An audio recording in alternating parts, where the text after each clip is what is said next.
Goeiemiddag, Suid-Afrika, soos by 13 April 1400, Suid-Afrika tyd. En interessante dinge gaan begin in die volgende 2 uur in terme van die oorlog in Iran. Ons weet nou almal dat president Trump het aangekondig dat die blokkade van die Strait of Hormuz nou in werking sal wees. 2 ure vanaf is dit volle ingang.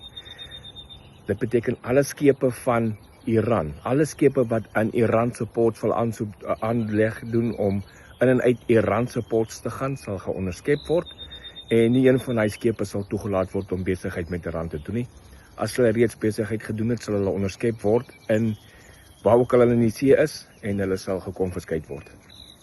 Enige ander skip wat met enige ander port deur hy stryd gaan, wat met al die Arabiese lande soos UAE, Qatar, weet hy plekke in besigheid doen. Hulle sal voortgaan, hulle sal toegelaat word om deur te gaan en hulle gaan toegelaat word aan te gaan met hulle besigheid.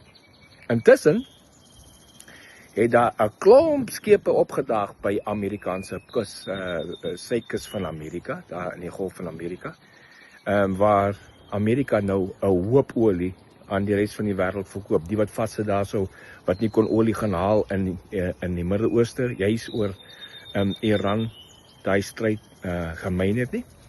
Hulle is nou almal op pad hier na die Gulf of America, daar om in die suide van Texas, Louisiana, daai ports in te gaan en daar vir hulle te gaan olie kry. Amerika is nou besig om een van die grootste olie-eksporters in die wêreld te raak in die volgende paar dae. So, dis waar die stand vandaan is. Soos ek gesê het, binne 2 ure van nou af, is die blokkade van die Strait of Hormuz in volle gang deur die US Navy.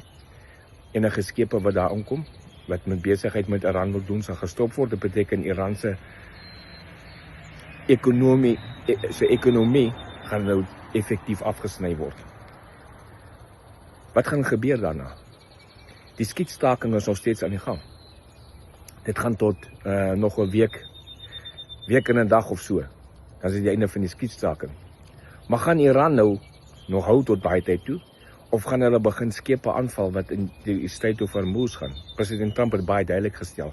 Sal een skoot op hy militêre skepe geskiep word of enige ander skip in die Strait of Hormuz, sal die skietstaking outomaties verby wees en die volle magtige stryk wat hy al beplan het vooraan sal definitief voortgaan. Daai stryks bly in beplanning, die ander opsies wat hy het, bly op die tafel.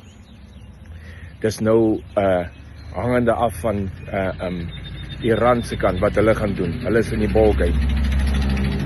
Ry ou met 'n V8 hier verby my. Kortig, hy het miskien 'n gat in sy exhaust ook. Maar dis die stand van sake daarso. Die gisterand ook het ek 'n video gemaak van die finale 6-punt plan wat Iran moet aanvaar om voort te beweeg, waarvan die grootste gedeelte is net hulle moet hulle nukleêre ambisies opgee.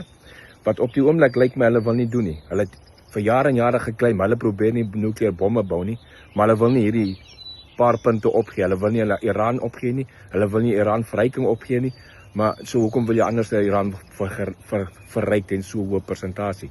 Die enigste manier wat jy dit kan doen, of die enigste rede is vir nukleêre bomme, as geen ander peacetime gebruik van Iran wat so hoog verryk is nie, niks, zero. So, dit wys jou maar net hoe lieg hulle al vir jare en jare vir die wêreld en hoe hulle beplan om 'n nuke te kry, want as hulle dit kry, het hulle definitief gebruik. Dis waar ons vandag staan. Ek is Molly Botha, Koepel Stereo se korrespondent hier uit Nashville uit, gaan hierdie dag.